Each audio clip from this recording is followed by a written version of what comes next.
It's a nice chance for me to introduce myself to everyone. I've met many of you, but not all of you. I'm a new assistant professor in the Rubenstein School, focused on ecological design. So part of my job here, which is no small task, is to try to build on the legacy in ecological design that John Todd started at UVM. My work focuses a lot on nutrient cycling, ecological engineering. I'm sure I'll be talking to many of you, both students, faculty members, community members in coming months, and hopefully we can start some interesting collaborations. It's really an honor to introduce John Todd. In some ways, there's several people in the room who are probably better suited to do this, who have known him for many, many years. So what you get from me is the perspective of somebody who's come up, admired his work, starting as a master's student, and that kind of sees what he's done to create this field of ecological design. So I want to start just some basic biography for those of you who don't know John. He's from Ontario, Canada. He received his BS and MS from McGill University in the 1960s. He then earned his PhD from the University of Michigan in fisheries biology. He left a position at San Diego State University as their youngest tenured professor to pursue his interests in understanding food web ecology and closed-loop settlement designs for human developments, including an interest in energy-efficient home design and aquaculture. In 1969, he co-founded the New Alchemy Institute in Woods Hole, Massachusetts, and it was there at New Alchemy where John's ideas about using assemblages of ecological networks to manage human waste developed, and where the earliest versions of eco-machines were tested. John and his wife Nancy Jack Todd founded the nonprofit Ocean Arcs International in 1981. Ocean Arcs is dedicated to sharing information about John's ecological technology innovations with a wide audience. He has won numerous awards for his innovative work, including the Buckminster Fuller Award, Pioneer's Lifetime Achievement, and the Environmental Merit Award from the EPA. Today, John is principal at John Todd Ecological Design in Woods Hole, where he works to apply ecologically based water treatment methods to a wide range of pollution challenges around the world for private, governmental, and institutional clients. UVM's Rubenstein School of Environment and Natural Resources hosted John as a faculty member for over a decade, during which time he began the school's ecological design program and sparked a deep interest in the field and in the technologies that he pioneered in students across the campus. Many of John's former students, several of whom are here today, are now working in the environmental field, and many green stormwater infrastructure practices embody the ecological design principles that John helped define. So before I invite John up on stage, I just wanted to take a moment and share some of my personal reflections on his work in collaboration with his wife, Nancy. In 1994, Donella Meadows, a pioneering environmental scientist best known for her work on the book The Limits to Growth, gave a speech at the meeting of the International Society for Ecological Economics in Costa Rica, and this speech has become quite well known. It was called Envisioning a Sustainable World. Her point was simple, yet incredibly potent. She said, quote, "We need clarity about our goals. We need to know where we are going. We need to have a vision. And that vision has to be articulated. It has to be socially shared and discussed and formulated." She then lamented that, and I think many of us maybe would say the same thing, that in some ways, our scientific training systematically untrains us to find and communicate vision. And that when many people who are passionate about the environment talk about a sustainable world, things like sacrifice, central control, regulation, and loss of freedom can often come up. Not exactly the most exciting visions. Donella Meadows realized that we need to spend much more time envisioning what we truly want, not just what we think we can get, and that by doing so, we can begin to clarify what's most important to us and what a place where we would absolutely love to live might look like. In my opinion, John and Nancy Jack Todd are visionaries. Their work on eco-machines for wastewater treatment, food systems, and home building provided not only a guiding framework for ecological design, but beautiful, inspiring visions of what a sustainable future could look like. They were ahead of their time. In 1981, they were working on an idea for a sail-powered greenhouse. It was called a biological hope ship. Today, I will admit that I sometimes find myself so deep in the details of nutrient cycling that I lose sight of why understanding those details in ecosystems is so incredible. At other times, as I work on projects at larger scales, the heaviness of the global predicament that we currently find ourselves in seems almost too much to bear. At times like these, the power of John and Nancy's work becomes clear to me, and the sense of hope that it embodied inspires me to return to envisioning. It's important to recognize just how many scientific disciplines are touched on in the type of ecological design and engineering that John helped initiate. Plant biology, soil science, environmental engineering, hydrology, aquaculture, biogeochemistry, system science, agronomy, ecology, construction, architecture, urban planning, landscape design. The list could go on. I would guess that many disciplinary scientists over the years have found John's work a little odd. However, as one very famous oddball, Frank Zappa, once said, "Without deviation from the norm, progress is not possible." John certainly deviated from the norm. Sure, his approach was not completely without precedent. In John's work, I see H.T. Odum, who was a pioneer of ecosystem ecology and helped link ecology with other disciplines, including engineering and economics. I also see the work of Buckminster Fuller, the wildly creative architect and systems theorist that sought to couple energy and material efficiency with striking design.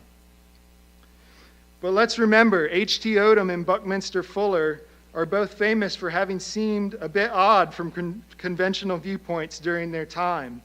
To attempt to combine their approaches, along with inspiration from several others, I'm sure, was a bold move. It's the type of boldness that leads to visions, and it will ultimately be visions like those of John and Nancy Jack Todd that help guide us to a more sustainable world. So without any more, here's the man himself, John Todd.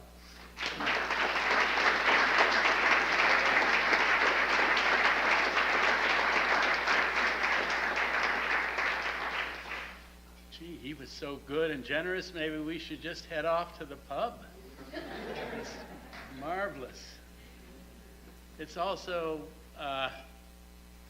great to be here. This is a wonderful institution. Scenery's not shabby either. And it was a great period in my life to have taught here and to look out here tonight and see so many former graduate students and doing an amazing work, including organizing this symposium. What I'd like to do today is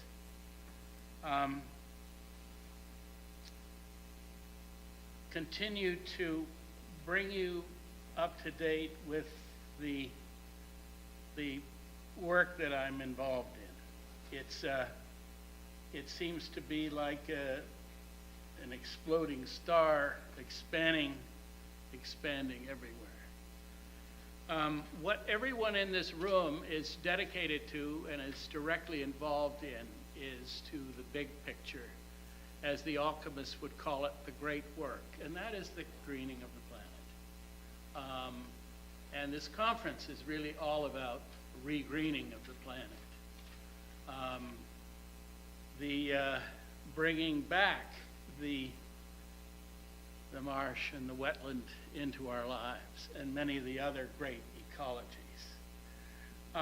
As designers, though, we are being forced by the very nature of climate change and other facts to begin to think about designing in a climate neutral, carbon neutral way. In other words, take whatever activity we are doing and find a way in which it sequesters more than it releases of carbon dioxide and other atmospheric gases into the sky. And once one makes that fundamental shift, whether you're talking about cars or agriculture or transportation or anything else, the world design shifts with you. It's a really first principle. Ecological design is really ecomimetics, a term that was first coined by a doctoral student of mine, Anthony, and it's really all about unlocking nature's operating instructions. And what I want to do for a moment is take you back to an early experiment to introduce you to the idea of designing through first principles. That pond that you're looking at is filled with literally all of the EPA nasties, their top 15 priority nasties in the environment. That pond is in a ditch, a coarse sand ditch. That pond is just a few feet above the drinking water table of that town. And that story occurs all over the world. And at the time this experiment took place, there didn't seem to be any way to take those chemicals and detoxify them and make them safe. This, by the way, is no longer the law in Massachusetts. You can't do this, but it was for a long time, 100 years and more. And so the legacy is still with us. So when I looked at conventional technologies, they all fell short because they were expensive, they were mechanically complex, and they didn't work to treat this high-strength waste.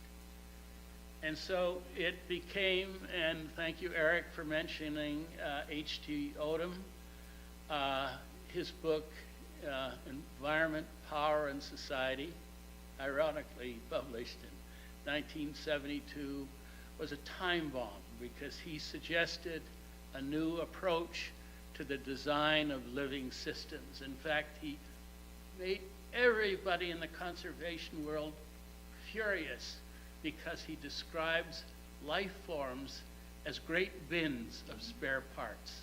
That's chapter 10. And but looking at this problem, it really meant re-envisioning the world.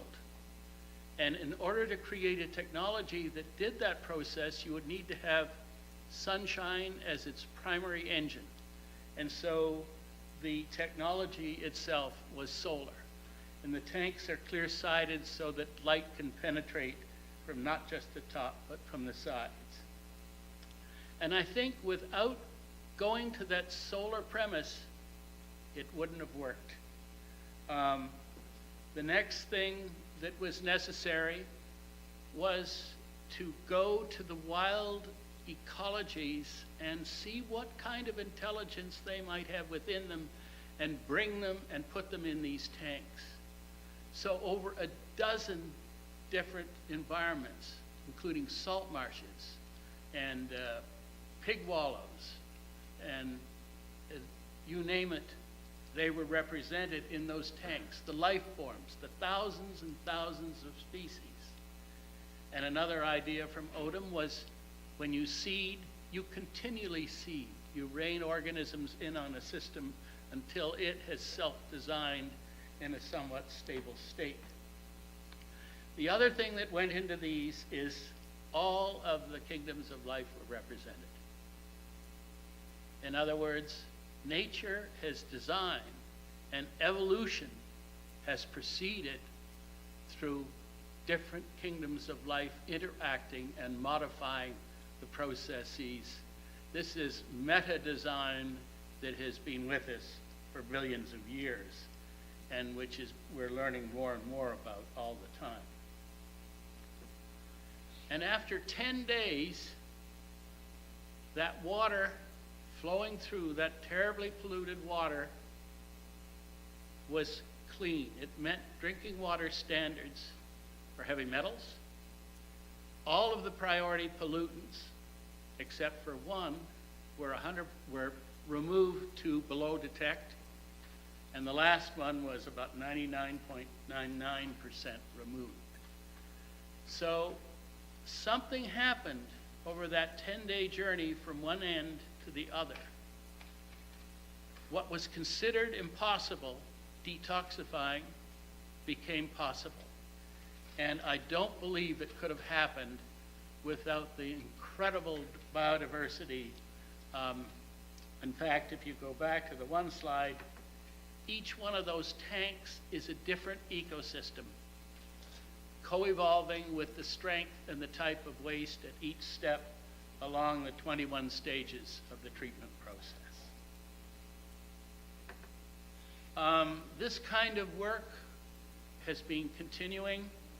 What you're looking at here is a facility in Santa Paula, California.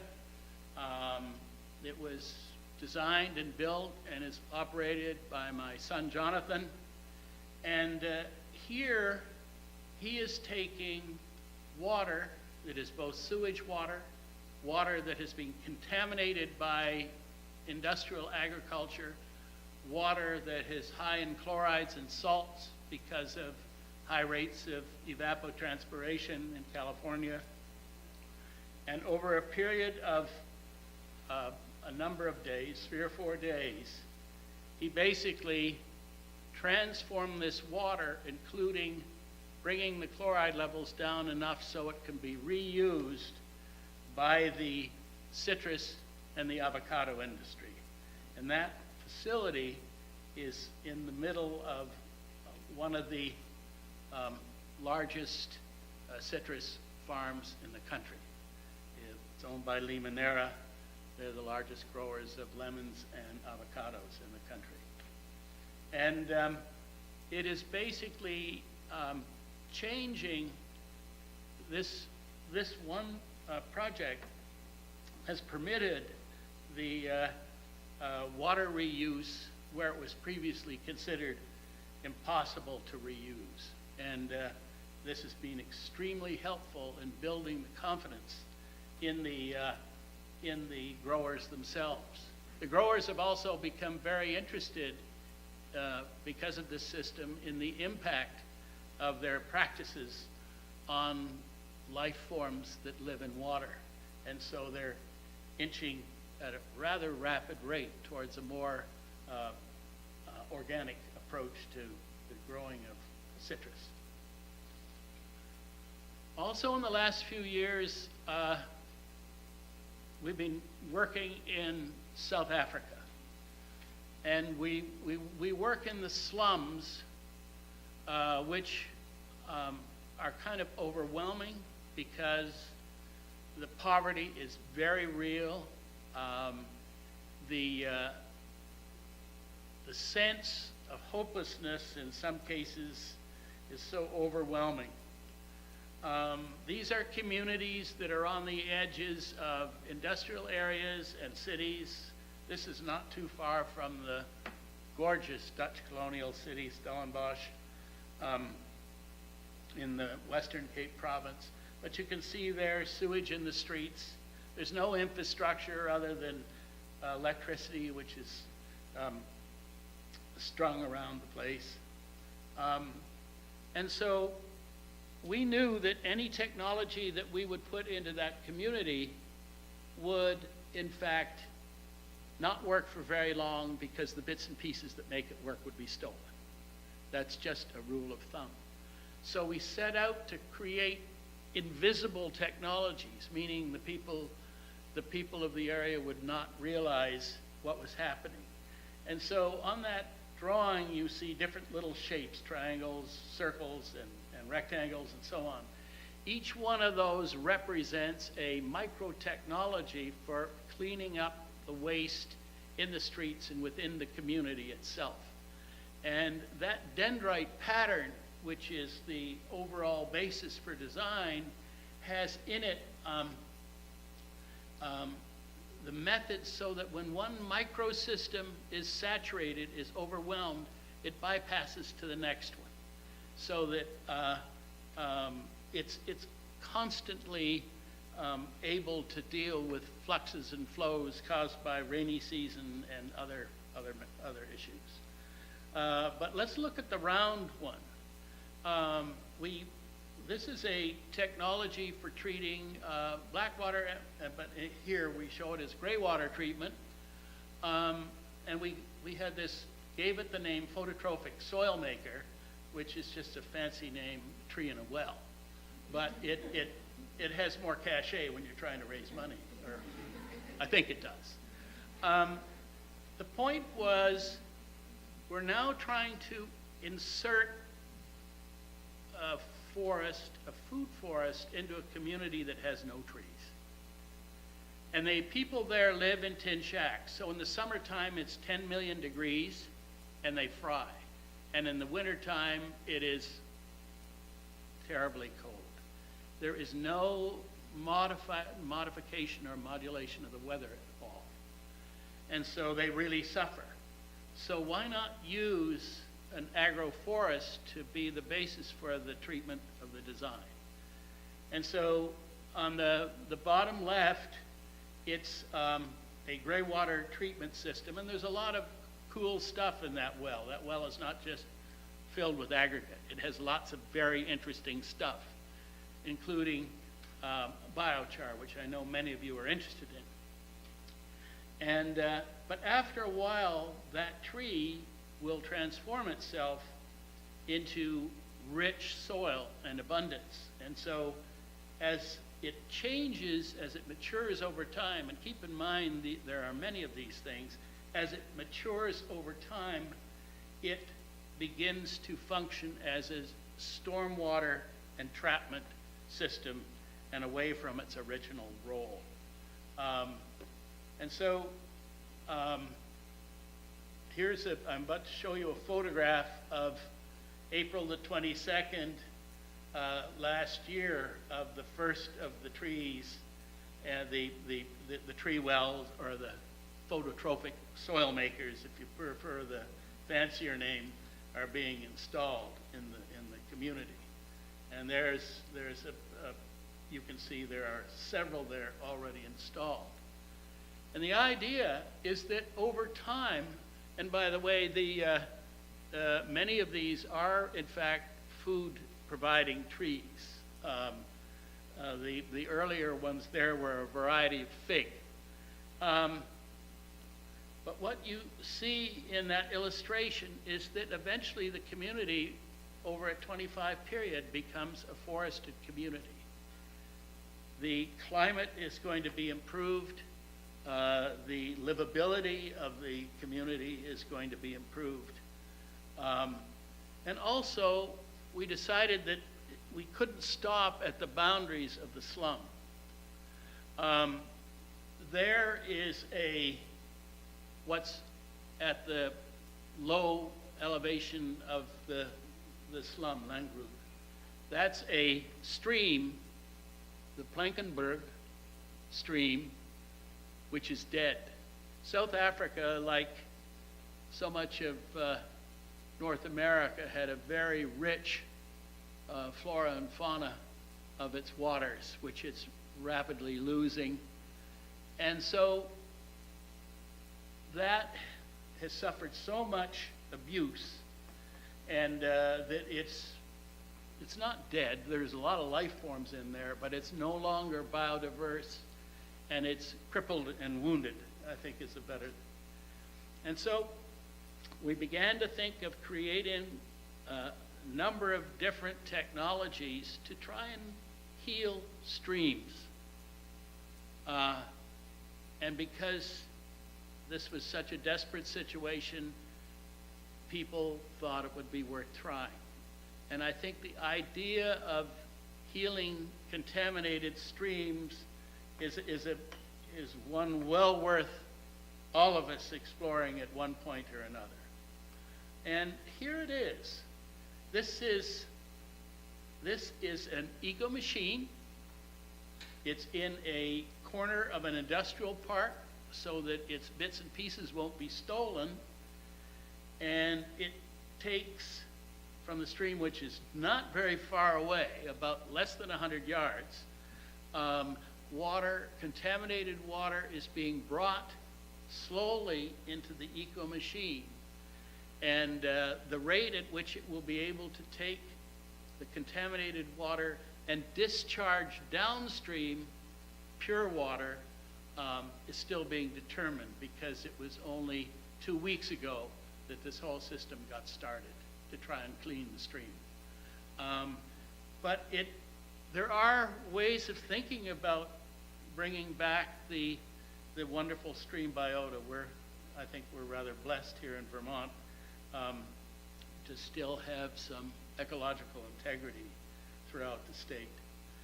But if this works, and I don't know whether it's going to work, I do know that it will bring very clean water back to the stream. What I don't know is whether it will then create a little island or niche which would allow beneficial organisms to expand themselves in the stream. I don't know that. I'm hoping that. But if it does, it could make a very big difference to the Blankenberg River. And the other thing we're wanting to do, because like in North America, their freshwater mussel populations are threatened with extinction, and partly because of their complex life cycle. And so we're hoping to use facilities like this to function as nurseries and protection devices for these organisms. This was the opening day a couple of weeks ago, a big celebration. I wasn't there, unfortunately, but it's nice to see it visually getting started. Shifting gears back to the idea of the built environment, as you know, so much at UVM here is addressing the issues of a carbon positive approach to architecture and design. And of course, Aiken has the wonderful eco machine that Matt Beam and his associates are responsible for. A few years ago, there was a new standard of measure called the Living Building Challenge. And the idea was to create buildings that were also integrated in the ground around them, but where they had demonstrably net positive contributors. And we got involved at the Omega Institute, designing a building that would treat all of the waste from the campus, about 60,000 gallons a day, in a building that would double as an educational building. So part of it had to do with producing enough energy to drive it. And there you see some of the photovoltaics. You don't see all of them. Some of them are on top of the main building as well. It also meant using constructed wetlands as part of the treatment process, because they tend to sequester more carbon than they release into the atmosphere as a general rule, and so are very positive in that regard. And then the ultimate reuse recycling are the eco machines inside the building, and there are the visitors coming to see the structure itself. And it was the first building in the world, actually, to win the Living Building Challenge, and demonstrating its ability to perform and its ability to be a carbon neutral, or in this case, a carbon positive facility. But it also did something that nobody expected, and that was when we looked at the pharmaceuticals and the other gender bender or endocrine disruptor, whatever you want to call them, chemicals, we found that for the first time in a waste treatment system, they were removing these pharmaceutical personal care products. So on the left is what comes into the building, and on the right is what is leaving the building. There are still four where there is still something left. It's a relatively short retention period. But this is really wonderful, and the work is now being duplicated here in Vermont as well, and they're about to do more work there, and this gives us hope for these chemicals that are doing so much harm to our fish and other aquatic organisms.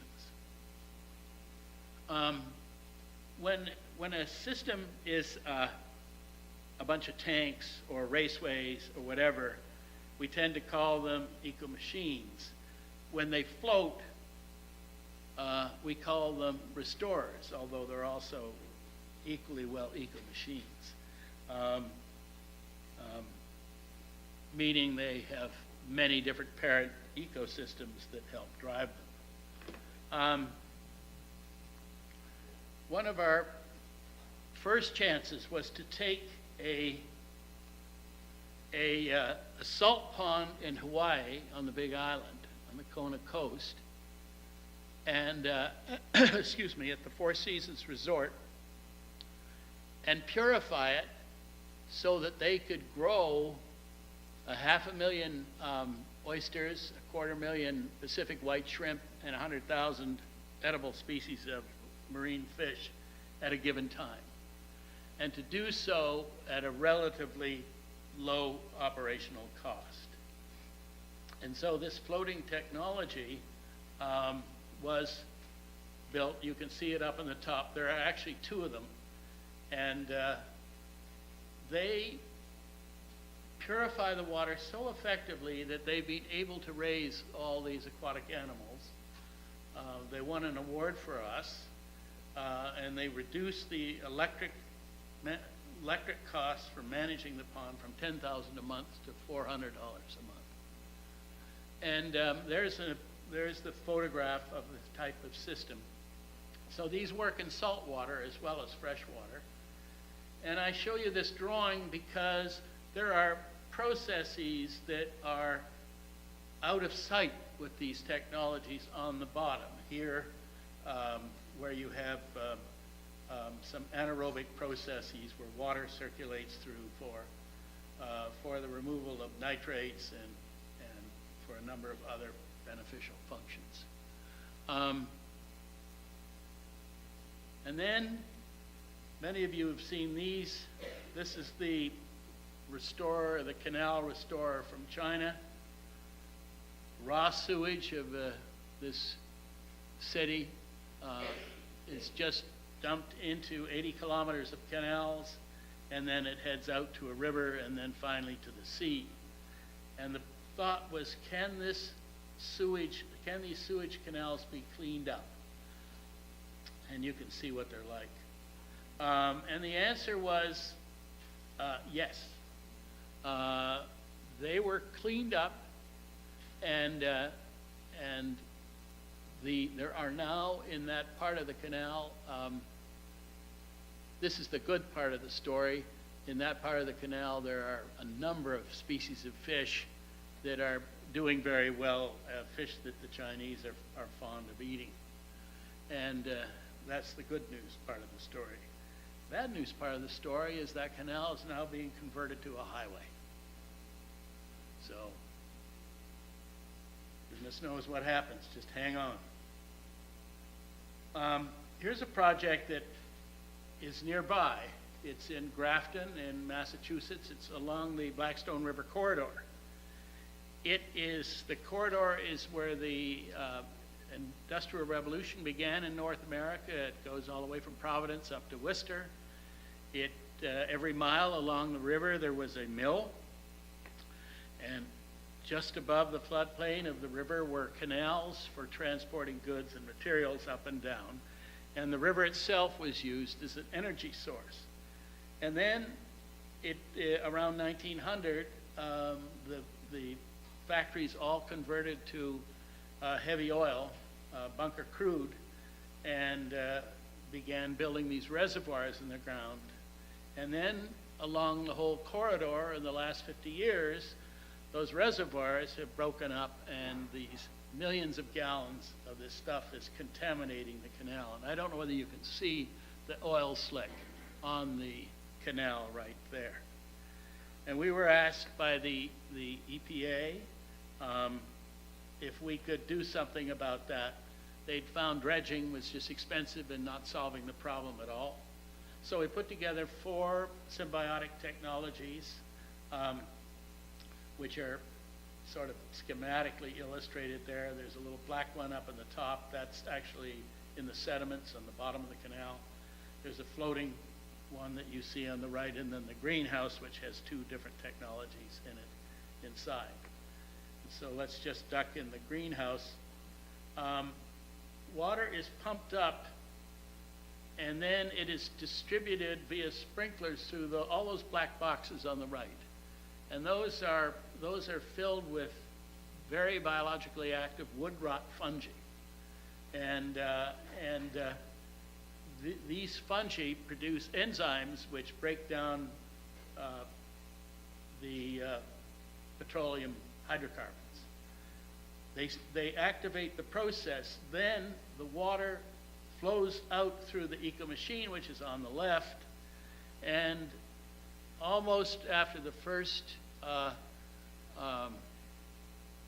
couple of weeks, we were seeing a 95+% removal of oil from the water passing through. And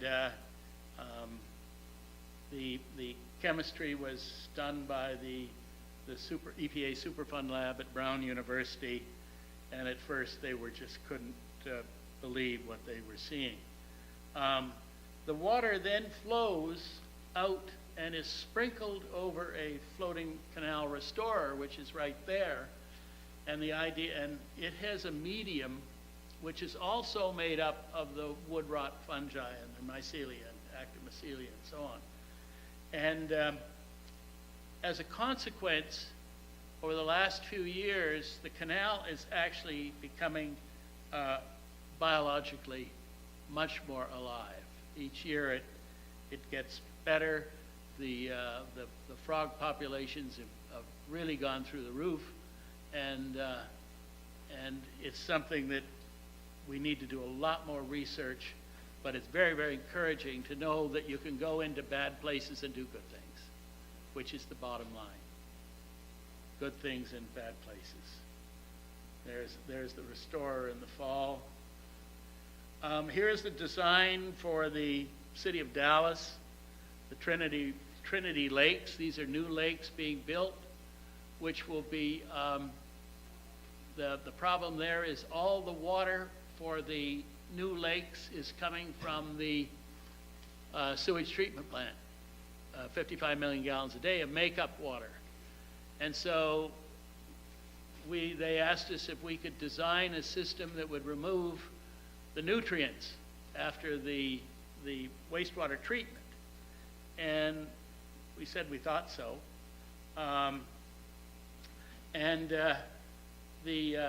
We created what in effect is a floating park, because the idea was to make these lakes recreational lakes for the city. And the floating park is designed to remove between 8,000 and 10,000 pounds a day of nitrogen, and probably sequester about 4,500 pounds a day of phosphorus. So those of you who are thinking about Lake Champlain, you can take heart from the fact that thinking about this is not impossible. The modeling of all this was done by a former doctoral student here, Erica Gaddis, who some of you may remember her work on Lake Champlain. So the beat goes on, so to speak. Okay, as when I left teaching to go back to Woods Hole, where I've been since almost Moses, I got very rekindled my interest in the oceans.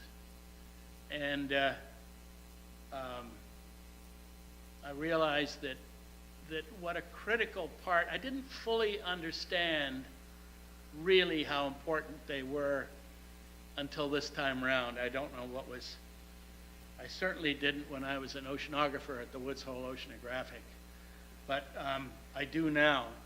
This slide, which is already 5-6 years old, the red dots represent the dead spots in the ocean where there is simply no oxygen for some of the time, and the yellow spots are areas that are being overwhelmed by nutrients and other disruptors, and then the green spots, of which there are some, is areas where the oceans are recovering.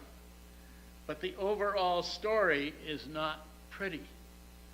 And I'm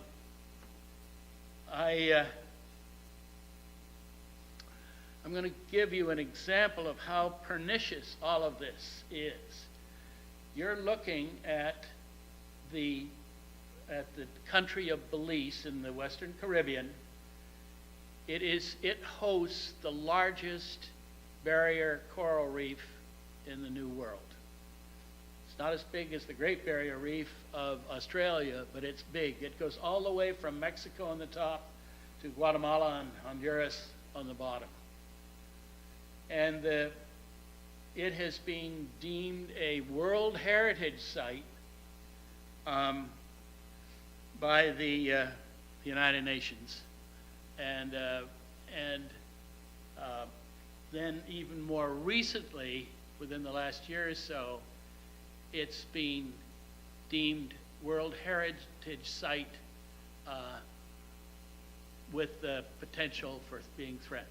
In other words, it's no longer considered a safe bet that it will survive. And so what you see is to the left on the mainland is a lot of fairly destructive agriculture. Coral reefs are sensitive things. And then this is the largest island, Ambergris Caye. And all of those houses and people are within a few hundred yards of the Great Reef.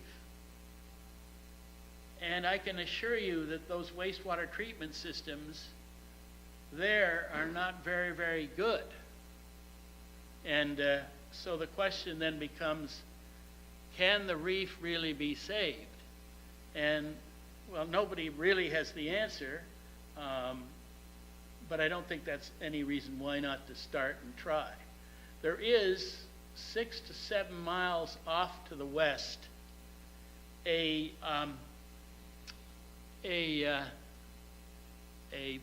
place called Blackador Caye. It's owned by somebody you've all heard of, Leonardo DiCaprio.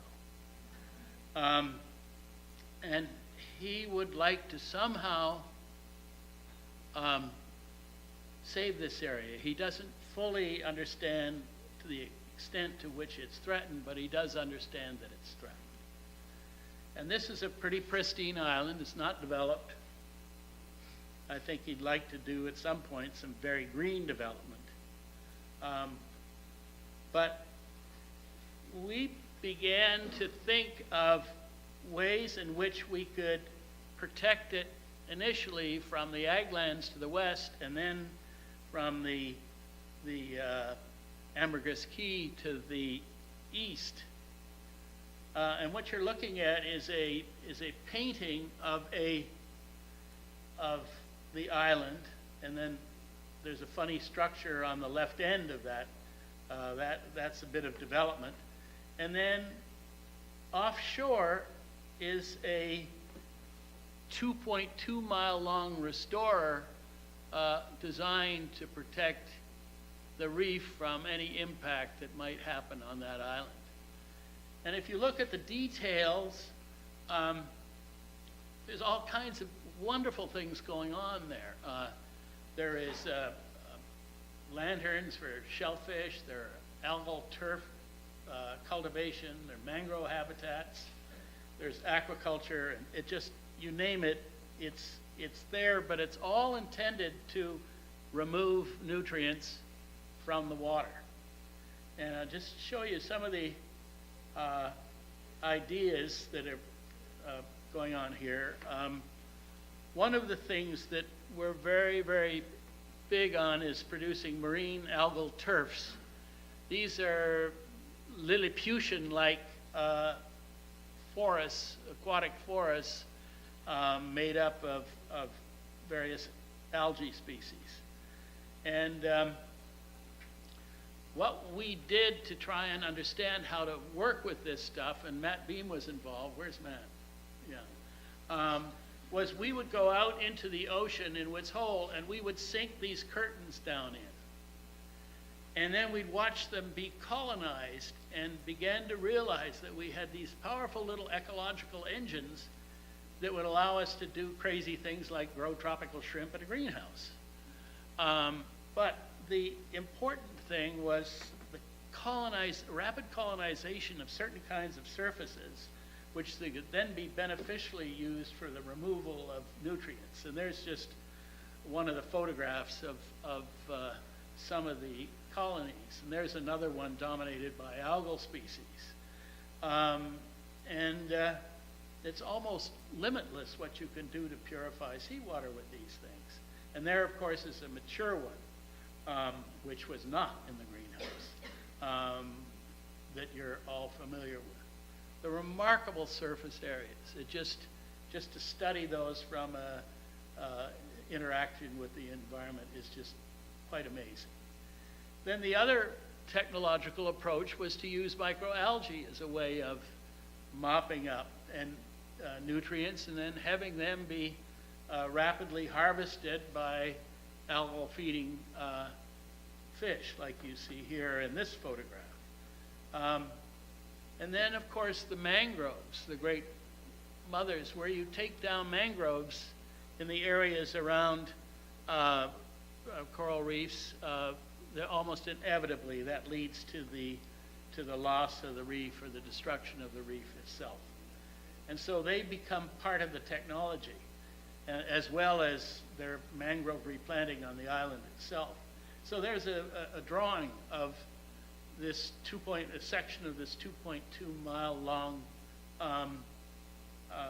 structure designed to protect the adjacent coral reefs. There are I believe that these ideas will be implemented in the next few hours. I would like to, end my days maybe sitting on one of those restorers, contemplating the universe and doing absolutely nothing. But then another thing, and this is related, and they're related so much because of the sub-technologies. A bunch of years ago, when the BP oil spill took place, and then the disaster in the Gulf of Mexico, I got really upset and wondered if there might be a floating technology that, not the worst of the oil, that can't be dealt with other than through time, but around the edges, the shorelines, could they be protected by a great ship that was basically an ecological hope ship? So you see in this the ecologies, the sub-ecologies, the seagrass community or its analog, oyster reef community, using upweller technologies, kelp forest, in this case artificial material like you saw, and then the algal turfs, and this wonderful inspirational drawing which originated in my journal, but it was taken by Matt Beam, and he produced this inspirational painting which would allow us to sort of dream the big dream. You really need the artists in this game if you're going to play it right. And so I've been staring at that for years and thinking, now I don't think I could raise the $50 million to build the first prototype. And then finally I began to realize timidity is all right when you're 40, but it doesn't do very well at my age. Let's just go for it. So I commissioned the design of the first ocean restorer, and you're the first people to see it. In fact, it's still under work, but it's a structure. It's 130 feet long. It's a big one. It's a catamaran. It is powered by the sun and the wind. Okay, let's get you start the campaign and we'll get this going. And between the hulls is where literally hundreds of millions and millions of gallons a day would be treated. And it's designed in part inspired by some of the small freighters from Southeast Asia where they have a lot of shade and overhang. Because people are going to be out on these for a long time as it sails back and forth, cleaning up and protecting various parts of the ocean. Another example, and finally that one. The idea here is partly inspired by UVM students, because one day I was musing to the class and saying, how the hell are we going to get people to want to own these things? They'll spend money to extract, but not to protect. And they kept saying, turn them into schools. Just turn them into classrooms. That's all you need to do, and we'll learn ocean science while we're cleaning up the ocean. Go for it. So, in a way, that's what we're trying to combine. And the idea of this may be where I'd like to spend my time doing nothing. But in any event, if you look at the 2.2 mile long restorer and you look at these, they're probably within the same ballpark of price. And the interesting thing of this, you could have students and scientists on it as well as doing the work all the time. And they would be bioregionally specific, because we're not talking about taking organisms from here and moving them to there. We're talking about biologically specific. Now, the last thing that I want to talk about is I've worked on a number of projects in the Caribbean, a number of eco-development projects, green projects, and they've all been great fun. But every time we've tried to do something, the latest was with Sir Richard Branson on his Mosquito Island. Every time we have fun, we save a few tons of carbon through design, and then the ship that brings the supplies is a gas-guzzling, oil-rig service ship that the project will take 2,000 years to pay back the disgraceful way materials are brought to many parts of the world. And it no longer has to be. So thinking about this, I got very furious about the idea. I was involved in one project quite a few years ago, and it was a building in Prince Edward Island which was designed to change the paradigm of housing and bring energy into self-production and food and all the rest. And it was opened by the Prime Minister of Canada, the father of the current new Prime Minister, Justin Trudeau. And he and the Premier flew in 3 big helicopters. And some wag with a genius for mathematical calculation calculated that the facility that we built would probably take 50 years to recover the energy by the 3 helicopters that brought brought the Prime Minister and his entourage, and the Premier and his entourage. So, how do we get to net zero? And we began to think about how to get the reason why net zero boats until the past don't exist is because they have to be on schedules. People have to get to work, their ferry has to take them to work, they have to be there, and the same is true with supplies. So how do we deal with it? And we simply came up with what we call the Tesla of the Sea project. This is a boat that's hybrid solar electric that generates all of its own energy from its sailing rig or its photovoltaics, and of course in this case utilizes battery storage to sort of level out. But we were able to determine that such a ferry light cargo boat could supply these projects and supply them at a minimum travel speed of 10 knots throughout the Caribbean and many parts of the world. There's another view of it. It doesn't look too unlike a yacht, but then if you look at the next one, you see it's for carrying people and cargo, and has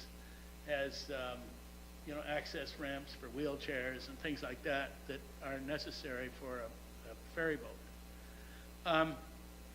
The idea here was to keep our eye constantly in projects to the full constellation of inputs into a project, and that includes getting materials to the site. And until we do that, we're simply falling short of where we should be headed. So what I want to end by is saying two things. One, I've already mentioned twice. It's possible to do very good things in very bad places. Two, it's possible to go carbon net positive and have a grand time while you're doing it. Thank you very much.